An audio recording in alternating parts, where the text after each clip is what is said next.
subcommittee will come to order. Well, we got started later than I had anticipated, than we all had anticipated due to votes, but I want to begin by welcoming everyone to today's hearing, operations in cyberspace and building cyber capabilities across the Department of Defense. And I'd like to begin, of course, by welcoming our witnesses. Let me start welcoming first General Paul Nakasone, the commander of U.S. Cyber Command and the director of the National Security Agency, and Dr. John Plumb, who was recently confirmed as the Assistant Secretary of Defense for Space Policy and who will serve concurrently as the Principal Cyber Advisor to the Secretary of Defense. Welcome to you both. Dr. Plumb appeared in front of the Intelligence and Special Operations Subcommittee on Friday, so this is only his second appearance as a witness for the House Armed Services Committee, and the first on matters related to cyber issues. John, I understand that you're a proud Notre Dame alum. I know that Ranking Member Banks is extremely happy to hear this, and I promise not to hold it against you, and look forward to your testimony in just a few minutes. By the way, be appropriate for me right now, Ranking Member Banks is in the middle of a markup on the Ed and Labor Committee, and so therefore I ask unanimous consent for Ranking Member Banks to deliver his opening statement later in the hearing when he arrives, without objection. So, General Nakasone, it's always great to see you as well. I have valued our relationship over many years now, and I certainly admire your dedication to both your mission and your people. We warmly welcome both of you to today's proceedings and look forward to working together, and look forward to your testimony, of course. As I'm sure you've heard by now, and for the record, I do plan on not seeking re-election at the end of the 117th Congress. And after nearly 22 years in Congress, I'm ready to chart a new course, and I've cherished my time serving the people of Rhode Island's 2nd Congressional District and the men and women in uniform. And over the course of my tenure, I've seen cybersecurity and cyber issues move from the periphery to the center of national security. And I'd like to think and I'd hope that I've played some small role in focusing the Congress on these vital matters. So out of curiosity, I look back at prior year's National Defense Authorization Act. In 2001, my first year in Congress, the NDAA didn't even mention the word cyber or internet, not even once, as a matter of fact. And there certainly wasn't a combatant command dedicated to cyberspace operations at that time. Today, cyber is part of nearly every issue that we deal with in national security. For Congress, not only does the word cyber appear much more than once, but last year was the second consecutive year where the NDAA contains an entire chapter or title devoted to cyberspace-related matters. For the Department, Cyber Command has not only been in existence as a unifying combatant command for nearly 4 years, but is conducting operations day to day, in and out, day in and day out, in defense of our national security. In the 3 years that I've served as chairman of the subcommittee, we have had more than 220 separate pieces of legislation across 3 NDAAs enacted into law. The subcommittee, along with our colleagues from the Senate, have tackled, among many other things, cybersecurity of weapon systems, cyber warfare, personnel pay parity, cyber targeting, support to the private sector and critical infrastructure, capabilities to defeat ransomware, budgetary authorities, cyber requirements for defense contractors, and of the most significance to me, the creation of the National Cyber Director role in the Executive Office of the President. We no longer have to debate whether we will fight wars in cyberspace, and to some, it may seem crazy that we ever had to have that discussion in the first place. Cyberspace is a recognized domain of warfare, and for better or for worse, our service members and civilians are engaged with our adversaries on a daily basis. The Department of Defense and military services have also undergone a similar transformation. We have a dedicated combatant command for cyberspace operations. We have soldiers, sailors, airmen, and Marines, guardians, and Coast Guardsmen defending our nation in cyberspace. And we have witnessed the incredible outcomes for our national defense that we can create through cyber means. And yet, for all the progress that we've made on this front, there can be a sense of deja vu in the issues that we still have to address. On workforce matters, for instance, the points that we can and should make today are unnervingly similar to what was said at hearings 10, 15, and even 20 years ago. Statements such as we struggle in competing with the private sector for talent, or there remains a critical shortfall in our cyber talent. Now, since 2010, this body has legislated on cyber and STEM workforce issues through 55 provisions, and sometimes we seem no closer than we were before. We continue to struggle in elevating considerations for cyber domain to a level commensurate with how we treat our land, air, sea, and now space domains. And I've been in Congress long enough to know that progress with any important issue is always incremental. However, incremental does not have to be synonymous with glacial. So the responsibility of legislators is tremendous, and we yield the tools at our disposal as carefully as possible. When an issue requires attention, we are judicious in how we direct the department to respond. Directive actions are powerful, but resorting to these too frequently lessens their effect. That's why we often direct other actions, such as reports, briefings, quarterly updates, implementation plans, designation of senior officials, and many, many others. We use these to make clear the view of Congress. So we use these tools because they are often successful in accomplishing the desired end state. It is not an exaggeration to say that we have tried to use these alternatives hundreds of times in the cyber context. However, at a certain point, when we are discussing the same issues as our predecessors, we have to ask ourselves, can we continue trying trying the same types of approaches that don't result in change? So if we are repeating the same frustration on an annual basis about cybersecurity in the defense industrial base, or the readiness of our cyber forces, or the way in which the department manages cyber issues, then at some point we must acknowledge a lack of preparedness to address these critical challenges. Congress has great obligation to our national security.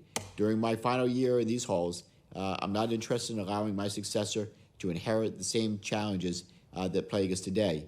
I look forward to being bold, to pushing for overdue changes, and to working collaboratively with our members and our witnesses. So with that, I again want to thank our witnesses for appearing before us today. As a reminder, after this open session, we will move to Rayburn 2212 for a closed member-only session. So as mentioned, we'll have unanimous consent request for Ranking Member Banks. At this time, we'll wait for him to arrive, or we'll have his remarks inserted into the record. So with that, I want to again thank our witnesses for appearing before us today. And with that, as always, it's great to work with my colleagues on both sides of the aisle on this important issues. And I will stop there. And with that, I'd like to turn now to Dr. Plumb and General Nakasone for 5 minutes each to your remarks. Dr. Plumb, please proceed. Thank you very much, Chairman. Thanks, Chairman Langevin. Thanks, Ranking Member Banks and members of the subcommittee. I'm pleased to join General Nakasone, Commander of U.S. Cyber Command, to report on the progress the Department of Defense is making in achieving our objectives in cyberspace. As Secretary Austin has made clear, China is the pacing challenge for the department, and that includes cyberspace. China believes that achieving information dominance in cyberspace will enable it to seize and maintain the strategic initiative in a crisis or conflict. China's malicious ongoing cyber campaigns include exfiltrating sensitive info from U.S. public and private sector institutions and stealing U.S. intellectual property and research from the defense industrial base. Now, while China may be the department's pacing challenge, Russia is the near-term threat today. On March 21st, President Biden warned that Russia could conduct malicious cyber activity against the United States, including as a response to the unprecedented economic costs we've imposed on Russia alongside our allies and partners. The President stated this warning is based on evolving intelligence that the Russian government is exploring options for potential cyber attacks. Now, of course, it's not just Russia and China. Iran and North Korea are threat actors of concern, and ransomware criminals remain a persistent threat. The Department recognizes the need to prioritize missions to disrupt threats overseas at their source, in and through cyberspace. In a domain subject to constant change, our success in this mission demands the ability to conduct timely, offensive cyber operations when the threats meet the threshold for action as established in policy. The existing National Policy Framework, NSPM 13, enables the Department's offensive cyber operations, and it has made important and positive contributions to the Department's ability to engage the threat. The Department will continue to advance and modernize how we operate in cyberspace to engage cyber threats effectively and in a well-coordinated manner. The Department's superiority in cyber domain also depends on maintaining an ability to move quickly in a cohesive manner with key partners.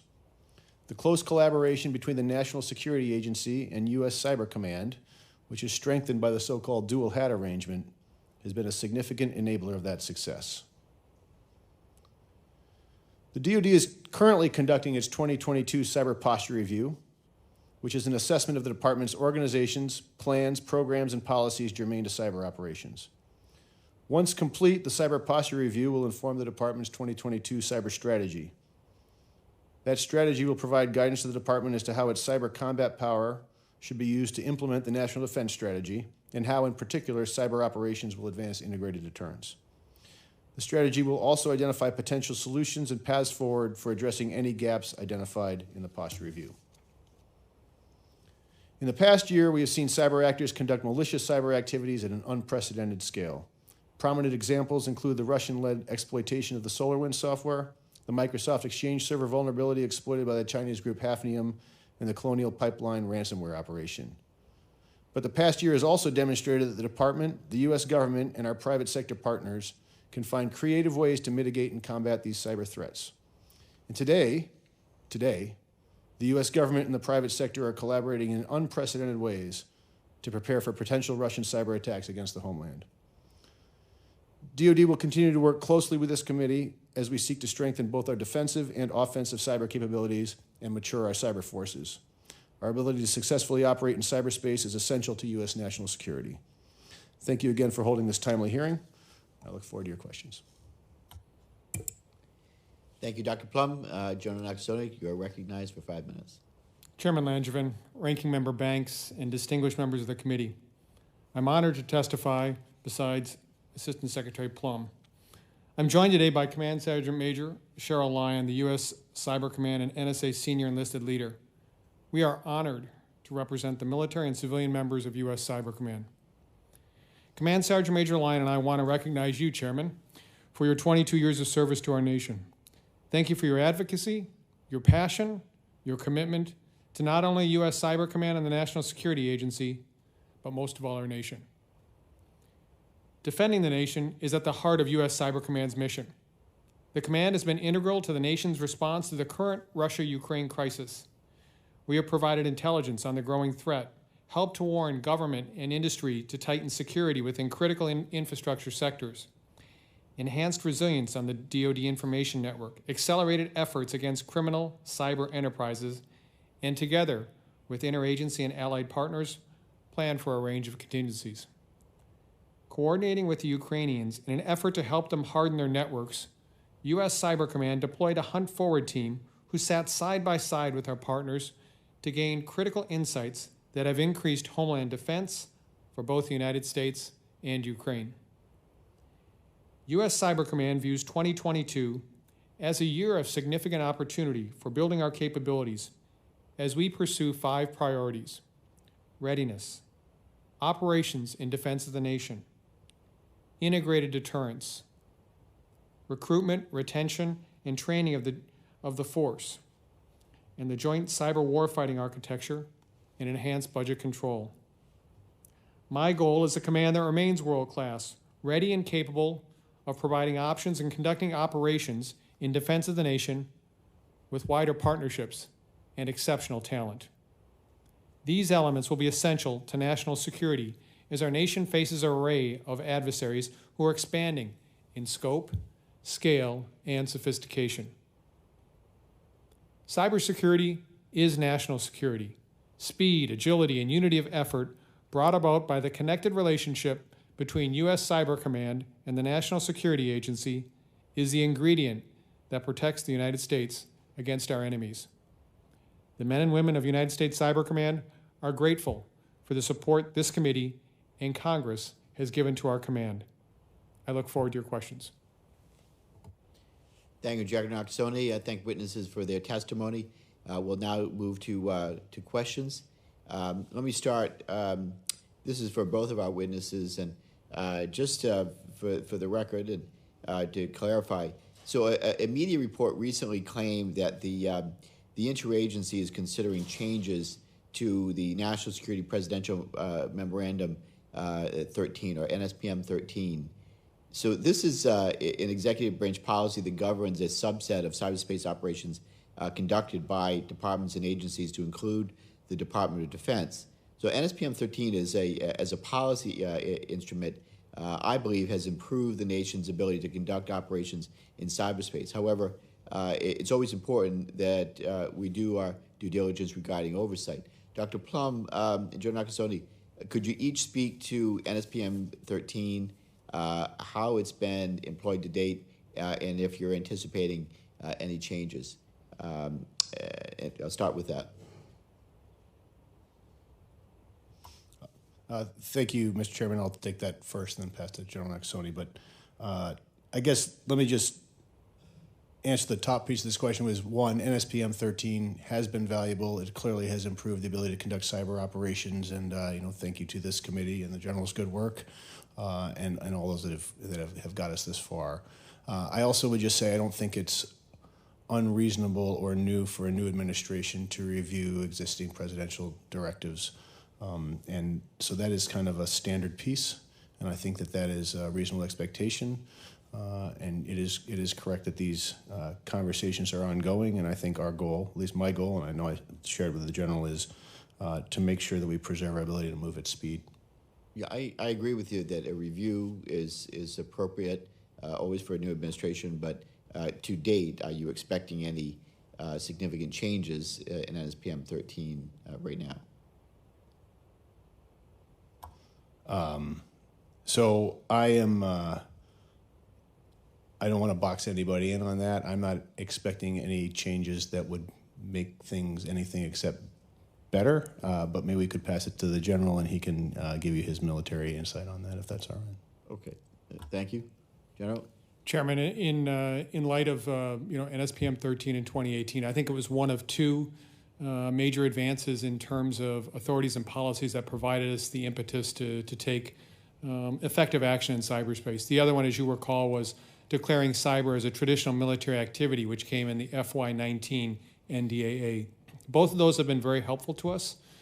In terms of changes, obviously that's a policy discussion that's ongoing now. I'm sure those discussions will continue.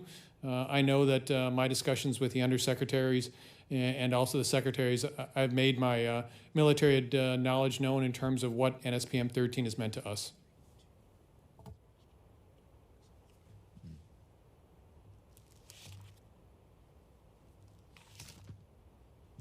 Okay, thank you. Thank you, Jerry. This is obviously something we want to continue to follow up, but I, again, having read through the NSPM 13 document when it eventually was forwarded to the Congress for review, that I support its premise and the document as it's written, and hopefully any change we've made would make it better, but hopefully not a sharp deviation from it. General, let me just turn to you. In past appearances in front of the subcommittee, we've discussed the cyber mission force and its size. With the benefit of time, can you speak to U.S. Cybercom's plan for planned growth in the CMF? Additionally, can you speak to the differences you've witnessed, say, from last year to this year, and the work that still continues to evolve and as the force grows and matures. Chairman, as we originally built the force in the department, 133 teams that were dedicated to our cyber mission force. The previous Secretary of Defense has approved a 14-team growth in the fight-up, so we're going to grow 5 more teams this year. The question I often get asked is this enough? What's the number of teams that you need? And this is a study that's ongoing right now within the department to really determine what is the final number of teams that we need for the future.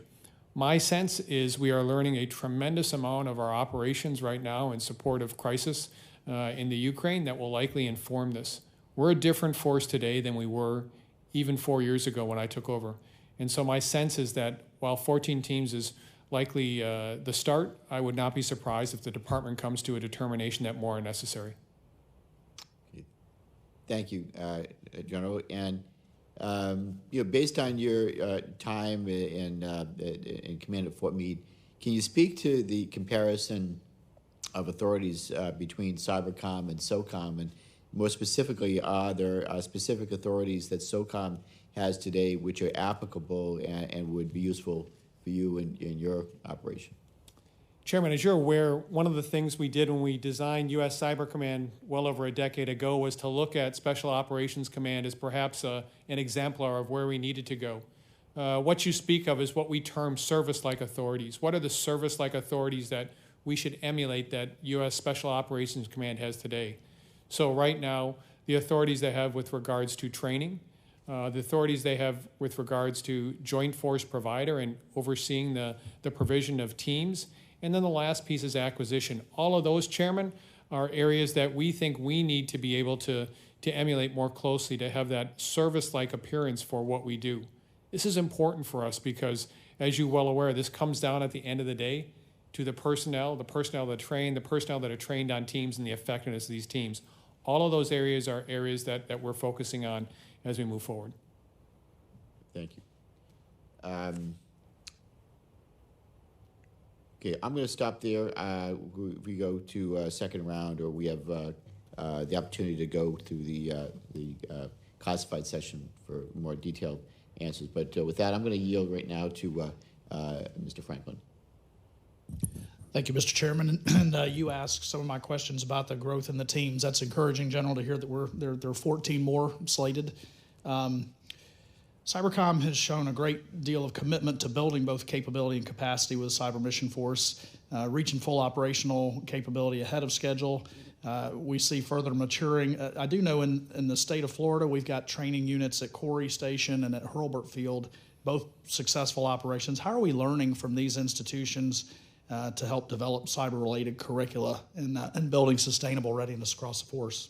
So one of the most important ways that we're learning is really twofold, Congressman. One is that our force is learning every single day in the operations that we're conducting in cyberspace. This is a force that's engaged against a variety of adversaries every single day of the year. And so the important piece is how do we take those lessons learned every day and bring them back to a place like Corey Station or Pensacola? And that's one of the things that we certainly have done. But the second piece is, I think, also important. That is the people that have led our teams, the people that have operated on our teams, the people that have been on hunt forward missions in different countries, how do we get them back into the schoolhouse, that they are the principal trainers of our young people that come forward?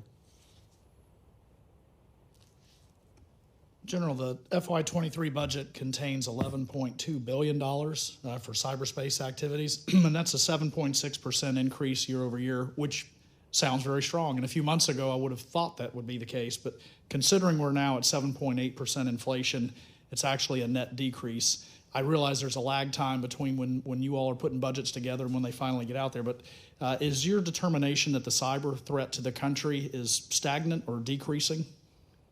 That is not my determination in terms of my view of the future. I think it's increasing in terms of what our adversaries present to us as a nation. So I know we had a long hearing earlier today about the FY23 budget, but this is a budget that fails to keep pace with inflation. Are you confident that you'll be able to make do? And like good soldiers, you salute and carry out the plan of the day. But is this budget adequate, or would you be asking us to plus that up? So, Congressman, the amount that's been funded to us today is what we need to start with, but we've also identified unfunded priorities, and we'll provide that to the committee as directed by the NDAA. Okay, thank you. Dr. Plumb, what is your assessment of our ability to deter cyberspace attacks on the U.S. government and critical infrastructure in general? Well, thanks, Congressman. Defending the homeland and deterring cyber attacks of at least I guess I would say a strategic nature, absolutely essential. I think I guess what I would offer is I don't think cyber deterrence is a piece unto itself. So I think deterrence comes. We've been using this term integrated deterrence. I'm sure you're well aware of it. I know everyone here is. But you don't deter cyber just with cyber alone.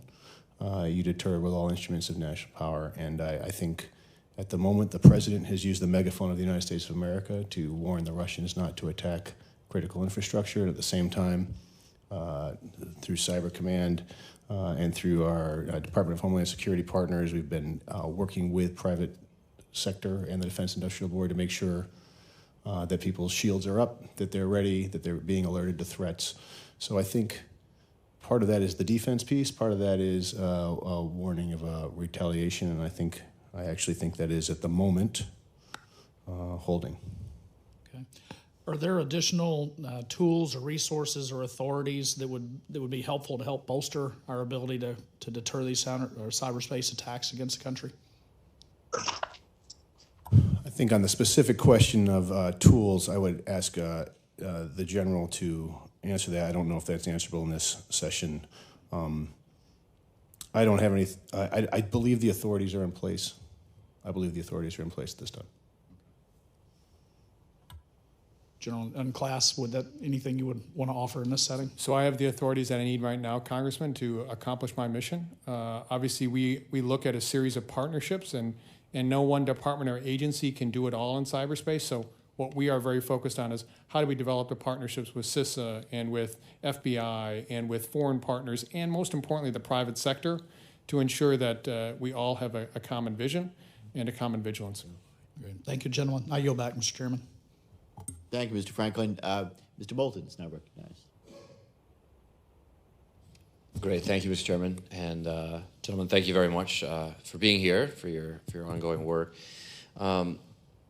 This morning, Chairman Milley listed 4 primary elements of national power, one of which is informational, and it sounds quite important in that context, and yet information operations is buried in this organizational structure of DoD, and many experts feel that our capabilities have been significantly degraded over the past decade. This as we watch the value of information warfare play out on the ground in Ukraine. Do you believe that information operations is a warfighting function that fundamentally should be in Cyber Command, or should it be elsewhere in DoD? General Nakasone, make you take a crack at that first, please. So, Congressman, it already is in Cyber Command. I think what I would say is that what have we learned about information? Information always has to be paired with our cyber operations to make them even more effective.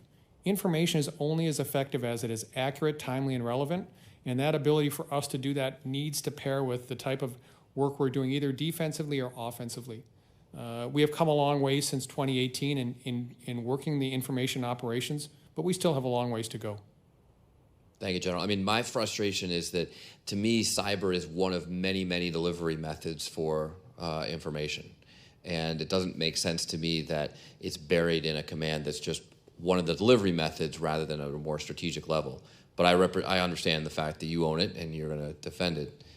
Mr. Plumb, what's your view on this? Do we have the right organizational structure for information operations, or should we be looking at reorganizing within DoD?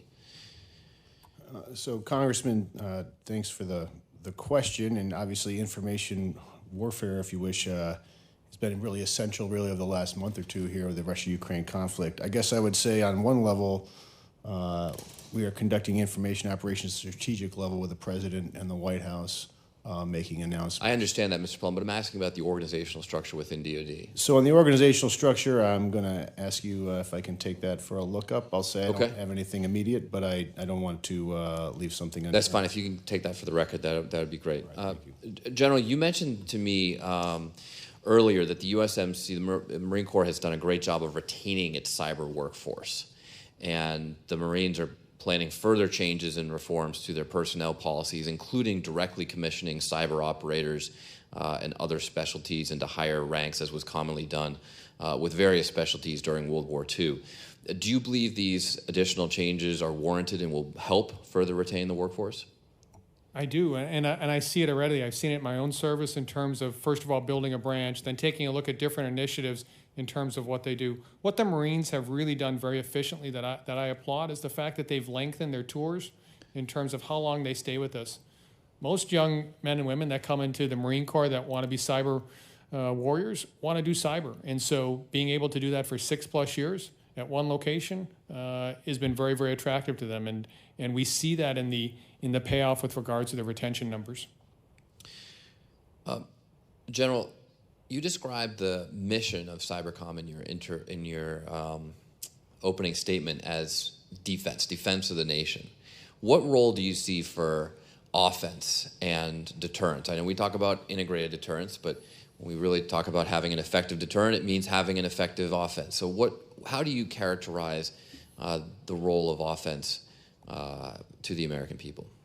So, Congressman, when I speak of defense of the nation, that is a full spectrum defense to include offensive operations. You know, the best defense a lot of times is a good offense. The way that we have done this at U.S. Cyber Command is the idea of persistent engagement. How do we maintain both the ability to share information and act against our adversaries? We don't want those adversaries to continue to have free reign in terms of what they do in cyberspace. So how do we ensure that when they steal our intellectual property or when they steal our identities or when they try to interfere within our elections, we take them on? And that's what we've done since 2018. But if I can press you a bit on this, I mean, it's common knowledge, without going into anything classified, that the Chinese are stealing our intellectual property every single day. They're sometimes effective at getting it from DoD, but they're effective all the time at getting it from the private sector. Do you think we should have a more aggressive deterrence with China? So I think in terms of the way that we look at our adversaries such as China, this needs to be not only persistent engagement, but how do we look at the authorities in terms of what's being done in the United States and what is available for the Chinese to operate so freely within our nation. So I think that has to be a greater perspective on how we're going to do this in the future. Thank you, Mr. Chairman. I yield back.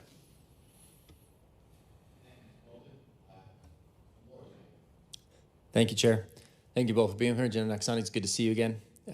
Appreciate the opportunity to talk about these growing and ever important issues.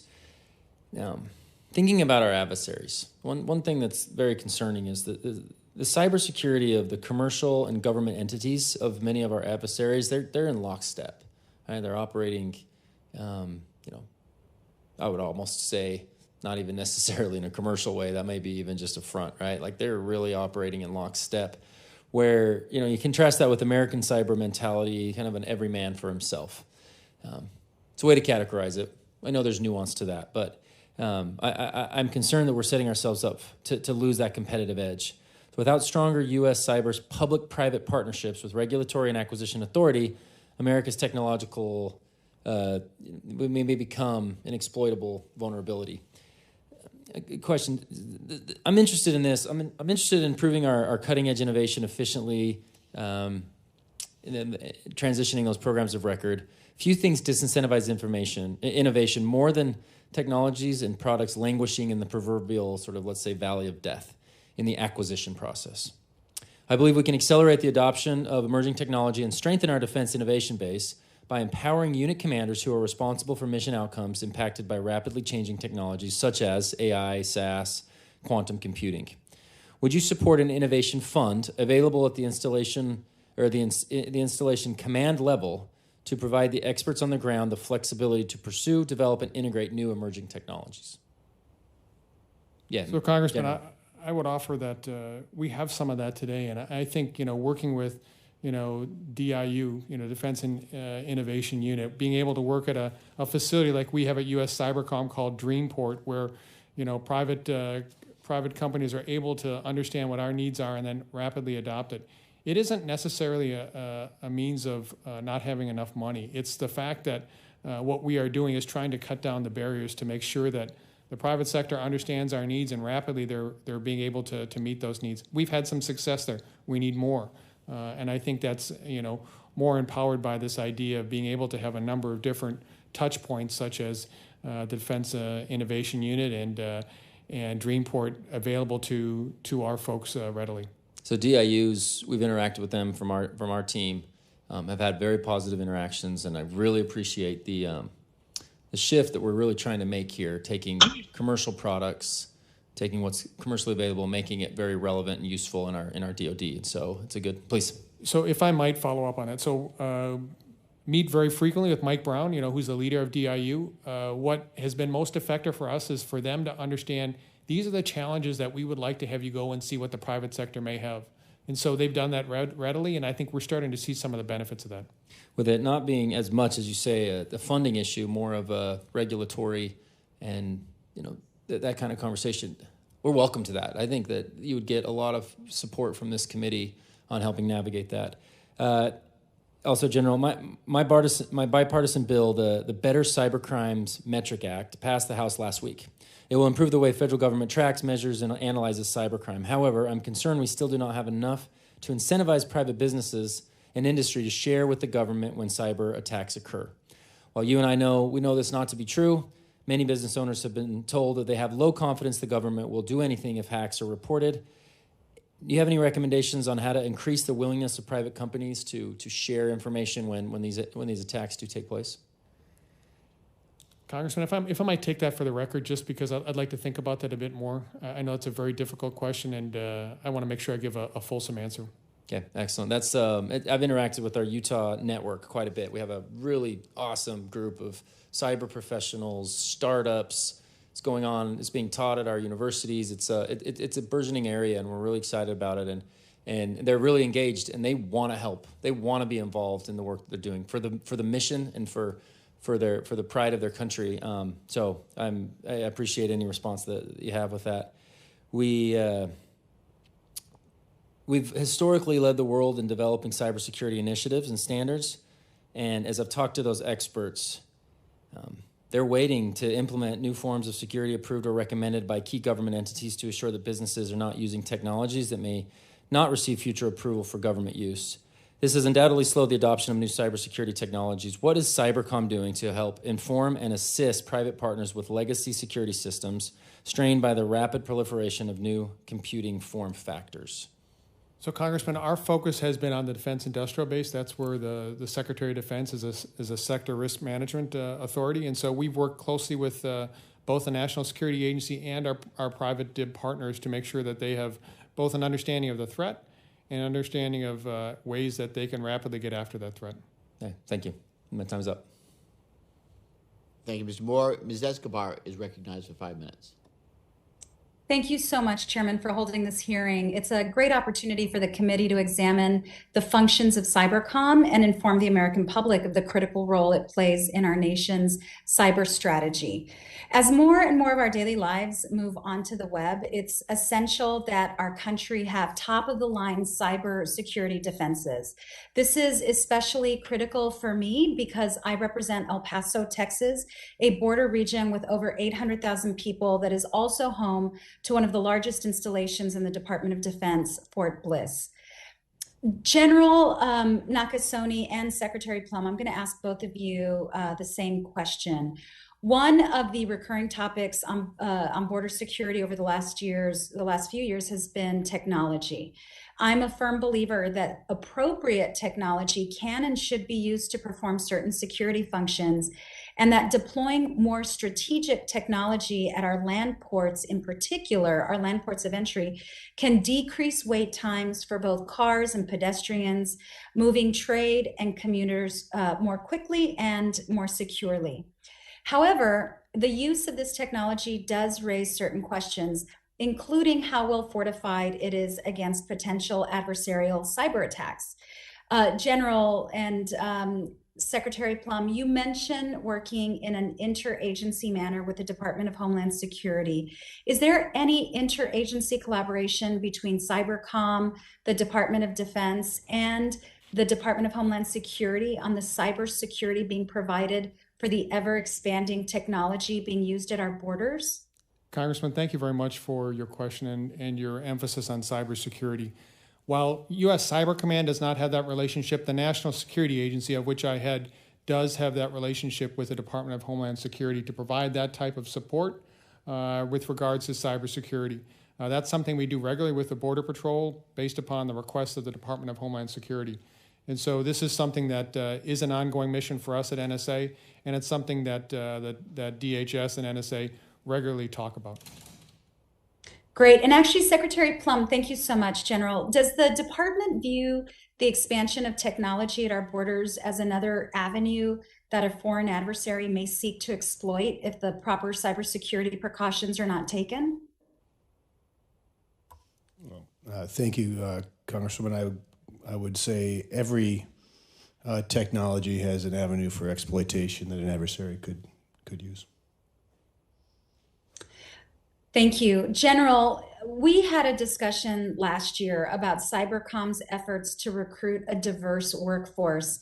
As I mentioned then, I represent the University of Texas at El Paso, which is a Hispanic serving institution with a strong track record with the NSA as a national center of academic excellence in cyber operations. In your written testimony, you mentioned Cybercom's academic engagement network. I'd like to give you an opportunity to expand on the work you've been doing with that initiative and others to not just engage with academia, but to recruit talent that comes from every corner of the country, including traditionally underrepresented populations. Congresswoman, I welcome your invitation to do that. As you well know, we stood up the Academic Engagement Network at U.S. Cyber Command just this year. And part of that is to be able to recruit a much broader demographic of our nation. We need a force that's reflective of our nation, and this is one of the ways that we're doing it. I must, in all transparency, tell you that our focus has been in San Antonio of late, and so maybe we need to go a little bit further to the west in Texas to take a look at what El Paso has to offer there. But if you don't mind, let me take that up in the coming year. I would invite you to do that, and in fact would be happy to host you for a visit at the University of Texas at El Paso in El Paso, and then would love to follow up with you at some point in the near future about any lessons that you've learned since the start of the Academic Engagement Network, anything that you'd like to share with us so that we can continue to build on the work that you've begun. Mr. Chairman, my time is just about expired. I yield back. Thank you, Ms. Escobar. Mr. Fallon is now recognized for 5 minutes.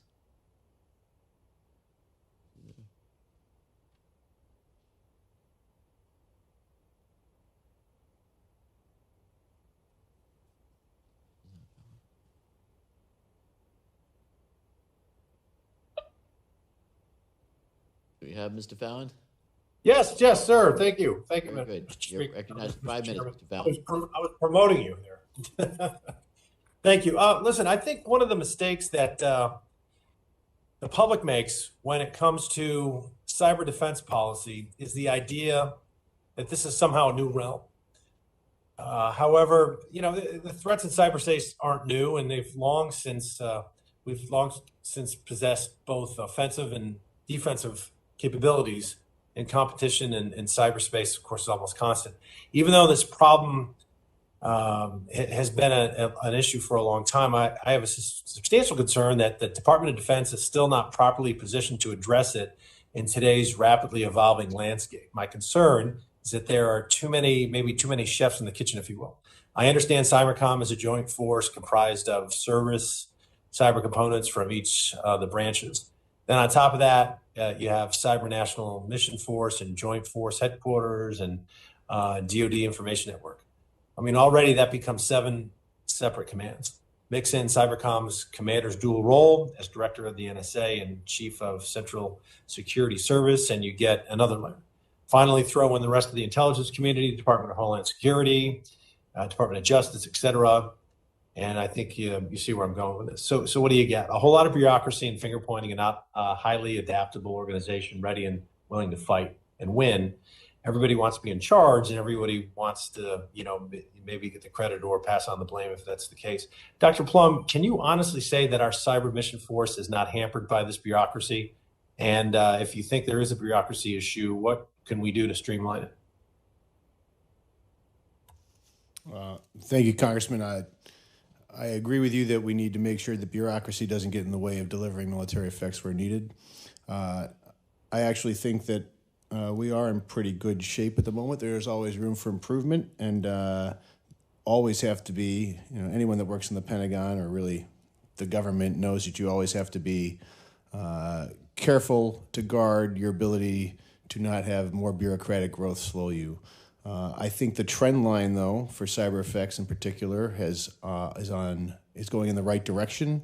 As we said at the beginning, sir, NSPM 13 has provided improvements in the ability to use cyber to advance the national interest. And my goal in this role is to make sure that trend line continues in the positive direction.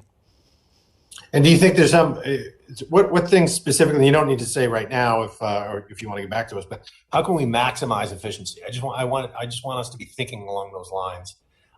General, just for time's sake, General Nakasone, we've heard some complaints from within Cybercom that one day they work for one person and their priorities, and the next day it changes. How do we create a unified vision and mission to avoid subordinate commanders working on, pet projects and silos, if you will? So, Congressman, I'm not aware of that. I would tell you that there's one person in charge of U.S. Cyber Command. That person is me. And I have not seen that in terms of being able to develop options or being able to respond to crises for the nation. One of the opportunities that we have here is the fact that we have a very flat organization. While we may have a number of different headquarters, the teams all fall under the operational control of the commander. And so while we have different missions that we support different commanders, there is no problem in terms of being able to develop the options and the requirements, and I would tell you the effects for what our nation needs. General, we recently created a new service in the Space Force. Cyberspace is a realm, of course, that touches everyone, everywhere. Do you believe there's any merit to creating another service designed to support all others, like absent of territorial commands from subordinate commanders that can focus solely on cyberspace across DoD? Congressman, I don't see this right now. One of the areas that I think has been very effective, as the chairman had indicated, we have service-like authorities to train the force, to be able to provision the force, to be able to do acquisition. I would be very concerned on a new service in terms of what you would call the bureaucracy that would be set up there. We're looking for our services that do a very, very good job of recruiting and training, and then for us to be able to employ them rapidly. Okay. Thank you, Mr. Chairman. I yield back. Thank you, Mr. Fallon. And now Mr. Ross is not recognized 5 minutes. Thank you, Mr. Chair. Appreciate that. And thanks for coming this afternoon.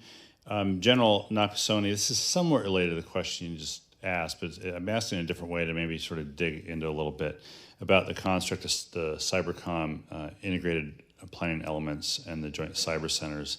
If that's the most optimized mechanism for coordination between Cybercom and other COCOMs. So I've seen it both ways, Congressman, and I've lived long enough now to see both the joint cyber centers and now what we developed over the previous years, the integrated planning elements. Let me tell you why I think the integrated planning elements are really what has been very effective for us. We've taken and designed an integrated element that goes to each of the combatant commands, the other 10 combatant commands, and it varies in size from 39 to 50 folks. What that provides the commander are people that really understand cyberspace, that understand how we do our operations, how we do our planning, how we do our execution. They're resident today with General Walters at U.S. European Command. In fact, they are resident today to really understand and be able to provide General Walters' staff the options that are necessary, both defensively and offensively, that are effective. Why do I think this has been effective is because the feedback that I'm getting from the commanders is that they really value this type of integration. So when they are with COCOM, does COCOM then have an operational command of those folks? Are they setting the missions, whereas you've done the training and equip part of the mission? Is that how to think about that? They go embed themselves within different parts of the staff within the COCOM. That's designed by the combatant commander. Yeah. Okay. Well, maybe take a look at that, but on a little bit more on that point, though. Thanks for bringing up UCOM. And again, I apologize, was out, but there was an article last month, cyber troops stretched thin in Ukraine, and I don't know how if you can answer this or not, but how you see U.S. capabilities currently coordinating or integrating with allies and partners in any current operations that are based in EUCOM. So we can talk about this in more detail in the closed session, but what I would offer here is that one of the very big lessons that we've learned is the ability to deploy a number of different teams early on in a crisis to U.S. European Command. And then working with General Walters and his staff, making sure that those experts, those teams, go to the places that are necessary. And I can provide a little bit of thought in terms of where those teams have gone when we meet a little later on today. Are there broader lessons to learn about what would trigger the decision to send those teams? It seemed somewhat obvious in the current case, let's say, but there may be other cases in the future where it may not be as obvious that it's time to send teams. So what are you learning about looking into the future? So what we've learned over 9 different hunt forward operations in 2021 is the fact that consistent engagement with a series of partner nations is really valuable. We understand the networks, we understand the leadership, we understand what they care about most. And so working with that, in competition or crisis is much better than, waiting until there's a conflict. Right. And so that's what we've learned. Mm-hmm, mm-hmm. And I'm sorry, Mr. Chair, did folks ask questions about education requirements or anything else? So yeah, so how are we doing with the pipeline of people that Cybercom can utilize in the future? Broadly, I would say, Congressman, our supply is not large enough in our nation. And so, as you well know, within the state of Washington, with a number of different centers of academic excellence, we follow this up now at U.S. Cyber Command with the Academic Engagement Network to be able to build a resource for our nation. And that doesn't necessarily mean that they'll come in as military or civilian members of the Department of Defense, but the ability for them to have exposure and interest in what I think is obviously a key competitive advantage for our nation in the future. All right, that's fine. Thank you, and yield back. Thank you, Mr. Larson. Mr. Johnson is next recognized. Thank you, Mr. Chairman, and thank you, General, for your time today. In your role, you are responsible for the cyber operations that protect the sprawling .mil digital enterprise that our warfighter really depends upon. And over the last several years, progress has been made to implement an Internet Operations Management program that looks at DoD cyber infrastructure through the eyes of the adversary. But despite some progress, this program has yet to be deployed across the entire DoD information network. And recently enacted FY22 DoD appropriations provide funds to do that. So are you committed to pushing this critical endeavor across the finish line this year? Should we expect that? I am committed, Congressman, and I would say, first of all, thank you for discussion on the DoD Information Network, a sprawling network in terms of what provides us support for our warfighting functions, our communications, and our capabilities. What we have done with our Joint Force Headquarters that's in charge of the DoD Information Network is look at all 45 stakeholders within this information network and then make sure that we're checking in terms of how they're conducting their operations. This is part of the, the foundational work that we need to have a much more secure and resilient DoD. Very good. And could you describe how Cybercom is integrating artificial intelligence and machine learning to automate defense of the DoD and monitor it and identify cyber threats? Congressman, we've worked a number of different experiments. I know specifically an experiment that we worked at Army Cyber to look at artificial intelligence and machine learning to identify vulnerabilities within our network and then patch them automatically. This is a really good example of taking, what we would consider, a vulnerability and not having to have a human in the loop, but rapidly being able to address the vulnerability with a patch before anyone knows it. This is the initial work that we've done. There's more work that needs to be done in AI. I'm a very, very strong supporter of the AI National Commission and where we can bring that to U.S. Cyber Command. And I know that some of this is sensitive and maybe better in a classified setting, but I'm just wondering about what the most promising applications of AI and ML may be for the Cybercom enterprise.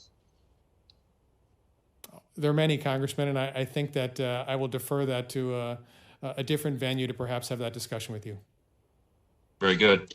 Let me ask you about something else. I've got a couple minutes here. The late scholar Thomas Schelling described bargaining power as the power to hurt.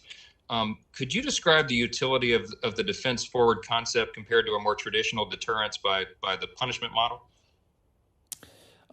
So as Secretary Plumb indicated, cyber deterrence is not nuclear deterrence. And this is a much different means upon which we look at this domain. And so what we have learned, I think, over the past several years is that we have to have an ability to really drive the cost up for our adversaries. And there are a number of different ways that we can drive the cost up for our adversaries. One is we can have much more resilient networks. Two, we can share information more broadly. Three, we can take on cyber adversaries that are attempting to attack our nation. Those are all ways of doing it, but it's a comprehensive approach. And the other piece that I would add is what we've learned from elections is that partners matter. And partners like the FBI, partners like CISA, partners like academic institutions that have knowledge that they're tracking on adversaries that we may not even see.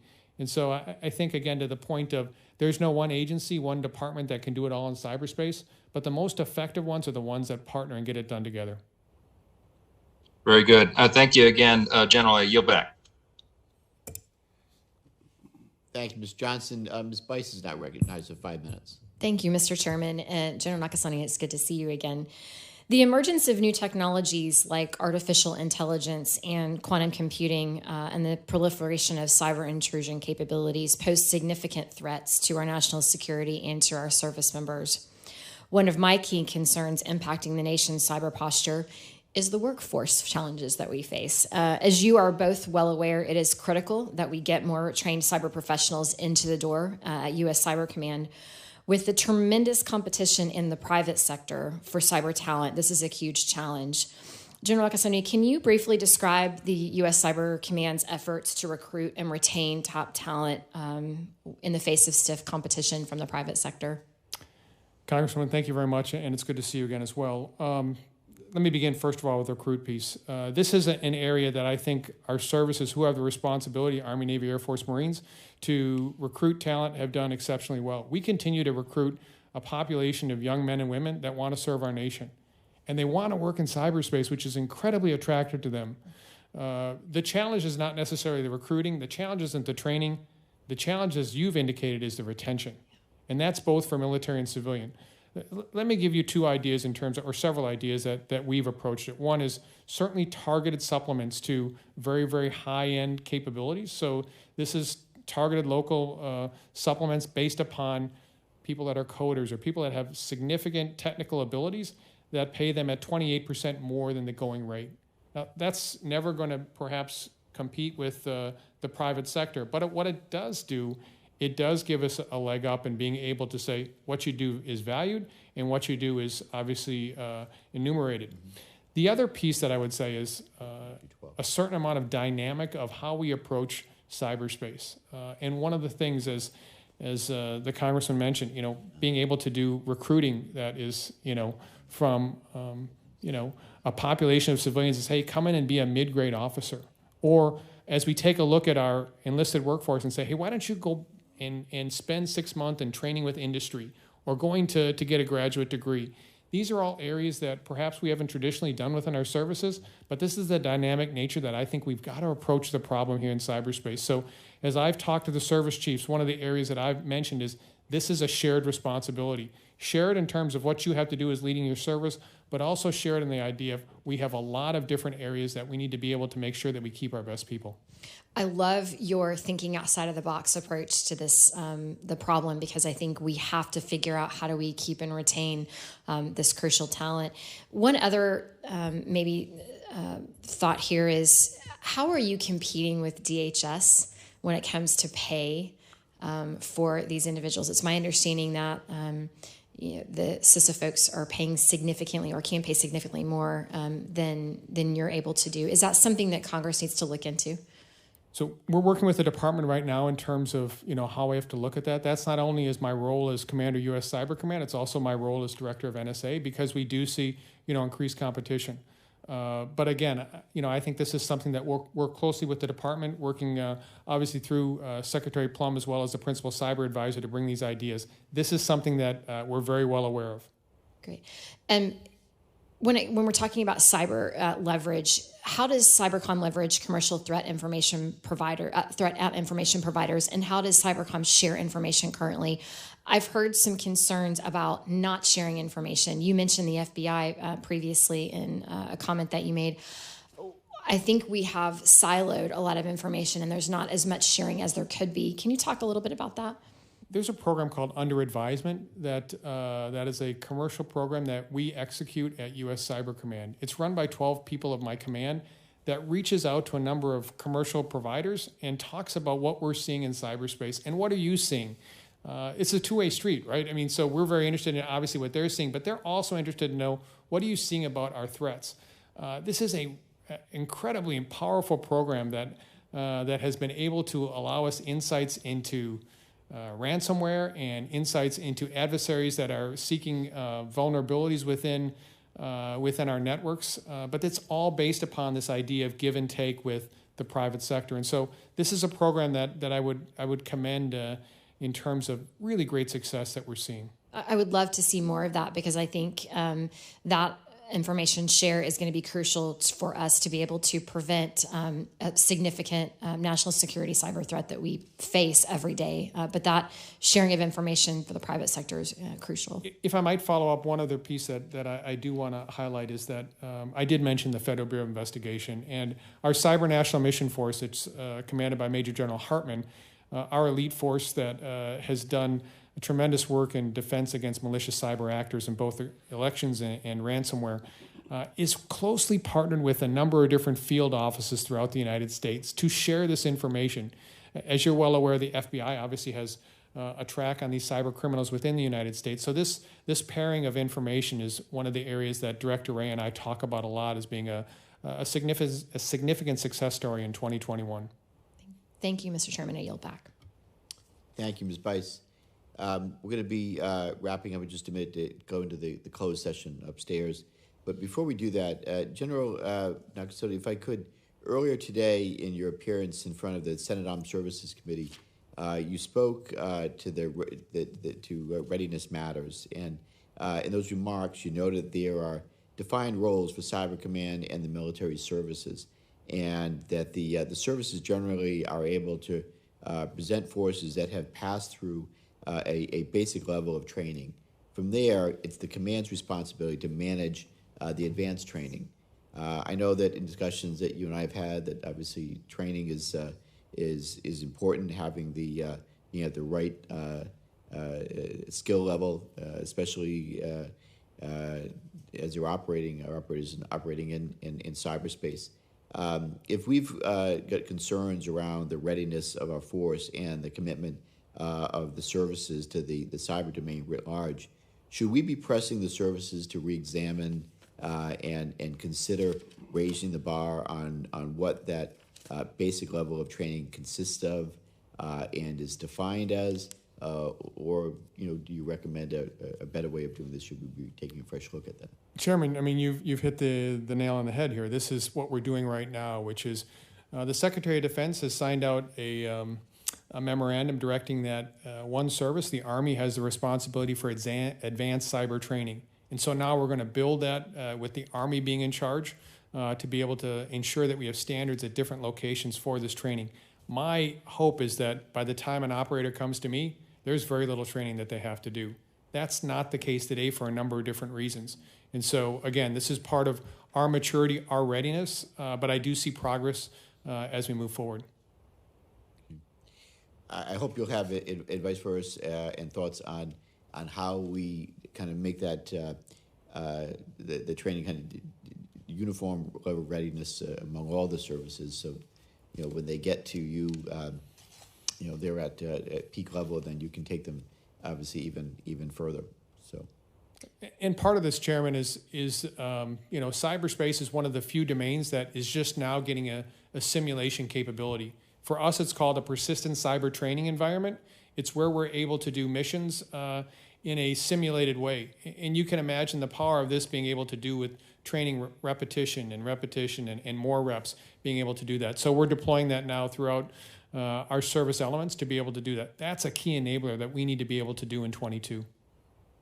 Excellent, excellent. And I know that we've talked about the amount of time they're assigned to U.S. Cyber Command in a cyber role. And before we wrap up, is there anything that you want to talk about publicly in terms of how long you'd like to keep them doing cyber work as opposed to the current construct? Anything you want to add? Forever. Well, Chairman, I would say that I'm working this very closely with the service chiefs now. In fact, I'm in communication with them to look at this. This is something that Command Sergeant Major Lyon is also working with the senior enlisted leaders. We have to standardize tour lengths. We need to standardize active duty service obligations. We need to take a look at a means upon which we have, I think, more uniformity with regards to how long young men and women are going to be with our force. Yeah, agreed. That's something that I and the committee is going to continue to follow, but look forward to working with you on that going forward as well. Okay, so with that, I'm going to ask unanimous consent that Ranking Member Banks' opening statement be entered into the record. He's still in his markup, and so without objection, so ordered. With that, I want to thank members for their questions. I want to thank our witnesses for their testimony today and their answers to the questions. Members may have additional questions that they need to get answered that will be submitted for the record. We ask that you respond to those members in writing as expeditiously as possible. We will now adjourn and move to the closed session upstairs. With that, the subcommittee stands adjourned.